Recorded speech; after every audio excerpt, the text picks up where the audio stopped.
Welcome to Official History World, where history comes alive. Explore the events, empires, and people that shaped our world. Subscribe and be part of our journey through time. Premium Forever Love necklace to my beautiful love. Buy this necklace, click my YouTube video description product link, and shop now. Perhaps the most interesting and rarely known story in history, the Year of the Four Emperors. In 69 AD, also known as the Year of the Four Emperors, it was a very tumultuous year for Romans and Roman history. Only one emperor survived his bid for power and found a new dynasty. The start of the Year of the Four Emperors.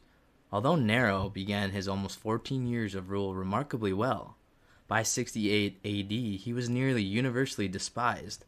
In March of that year, Gaius Julius Vindex, the governor of Gallia Lugenicis, organized a rebellion. He was joined by Servius Sulpice Galba, whom Vindex convinced to declare himself emperor. Vindex's forces eventually fell in the Battle of Vesanito in May, and Vindex himself committed suicide. However, support for Galba in the Spanish provinces continued to grow. During this time, Nero seemed to oscillate between an oblivious, careless optimism and maniac despair as more and more high-ranking politicians declared themselves for Galba. Eventually, Nero's own prefect of the Praetorian Guard joined the rebellion, and Nero fled Rome in terror. While the emperor cowered in a villa outside the city, the Senate voted him an enemy of Rome. Intent on avoiding the humiliation of capture and execution before the throngs of Rome, he planned a suicide. Nero oversaw the preparation of water and wood, and even the digging of a hole appropriate for his body size, all the while lamenting, "What an artist dies in me." Finally, when he heard the clatter of approaching horses, his secretary helped him drive a knife into his own throat. Nero had no defined heir. The empire was without an emperor. This set an immense power grab into motion, leading to the Year of the Four Emperors in 69 AD. Galba takes charge. High-ranking men scrambled to fill the vacuum, eventually electing their first emperor of the Year of the Four Emperors. Already established as leader of a rebellion and a strong threat, Galba quickly received the endorsement of the Senate. He began his march to Rome with his reputation preceding him, one of greed and cruelty. He asserted that his reputation was confirmed and even augmented immediately on his arrival in the city. Accordingly, his coming was not so welcome as it might have been. Over the course of his 7 months in office, he regularly executed distinguished men without trial on petty suspicions. He also seized property of Roman citizens and allowed his followers to wield taxation and condemnation as political favors. When the people called for punishment of his two most corrupt lieutenants, he instead honored them both with promotions. Most dangerously of all, he angered the legions by refusing to honor their pay. With every segment of society against him, his fate was already sealed. The legions of Lower Germania soon declared their general Aulus Vitellius as emperor. In the 15th of January, 69 AD, the guard murdered Galba in the Roman Forum. His body lay in the street until a common soldier saw it, removed him, and delivered it to Marcus Salvius Otho, the second emperor of the Year of the Four Emperors. The tragedy of Emperor Otho. Otho had accompanied Galba to Rome as a supporter, but distanced himself as hatred for Galba grew. Now the Senate declared Otho emperor, but Vitellius had no intention of withdrawing his bid. He continued his march on Rome and refused all offers from Otho to negotiate a peace settlement. With no other option remaining, Otho sent out soldiers to meet the incoming legions from Germania. His forces won 3 minor victories, but suffered a crushing defeat at the Battle of Bedracium. According to Cassius Dio, 40,000 Romans died on the field. Otho was in Brixellium with more legions when the tidings of loss arrived. At first, no one believed the messenger who brought the news, and in fact, those present began to accuse him of lies and cowardice, assuming he had run from the battle. In disgrace and despair, the man threw himself on his own sword at Otho's feet and cried out in horror that he would no longer endanger the lives of such brave men who had deserved so well. Even though he still had a good chance of final victory, Otho could not stand to cause more death. He bid farewell to his family, dispersed his money among his servants, and burned his papers to protect any name within them before committing his own death. Many of the soldiers who were present kissed his hands and feet as he lay there dead, weeping bitterly and calling him the bravest of men and an incomparable emperor. Otho had ruled for just 3 months of the year. Vitellius earns Rome's hatred. With Vitellius still bearing down on Rome and their leader dead, the Senate quickly declared him emperor, the third leader during the year. Vitellius was in Gaul, and now he processed toward the capital as a triumphant warlord, indulging in every excess. He feasted and partied in each city he passed, and gave his soldiers free rein to intimidate the locals.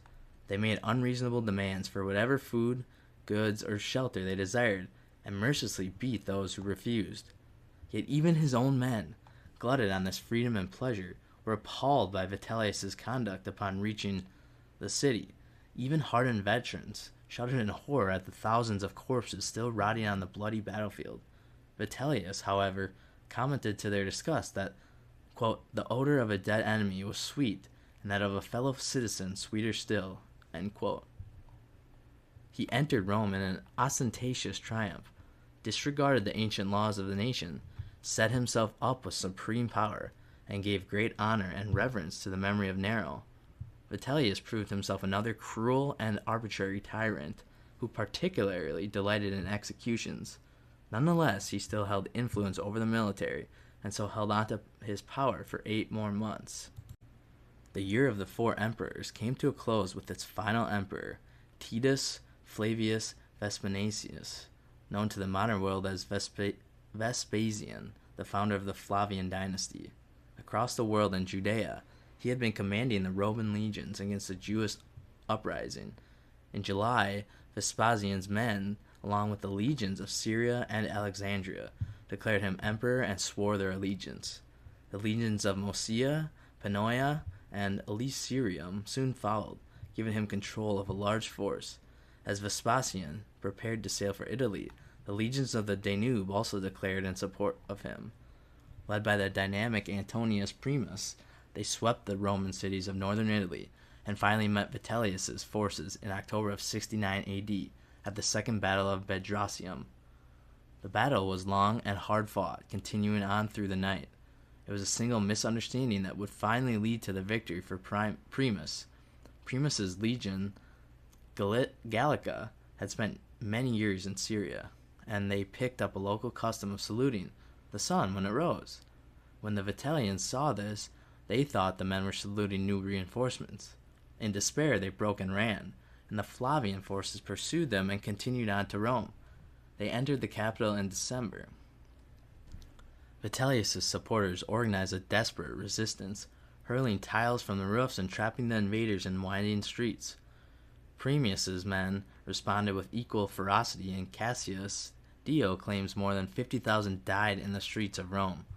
Completely panicked, Vitellius disguised himself with rags and tried to escape the city, but the attackers spotted and recognized him. They dragged him along the sacred way and to the forum, where they displayed him half naked to the crowd for mockery and abuse, holding a sword under his chin so that he had no choice but to look up.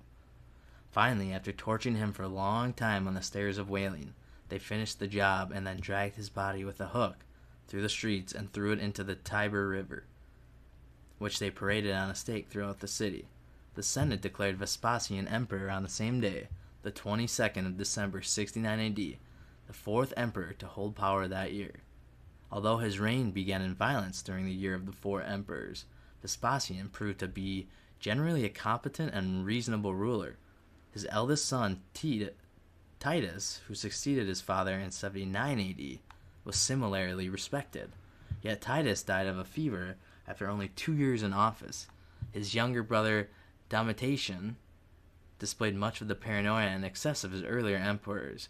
He was eventually assassinated by state officials before naming an heir, eerily reminiscent of Nero's death. Many Romans feared a repeat of the chaos, terror, and butchery that marked the year of the 4 emperors. Luckily, this was forestalled by the quick ascension of Nerva, first of the Nerva-Antonine dynasty, and some of the best decades for Rome to come shortly thereafter.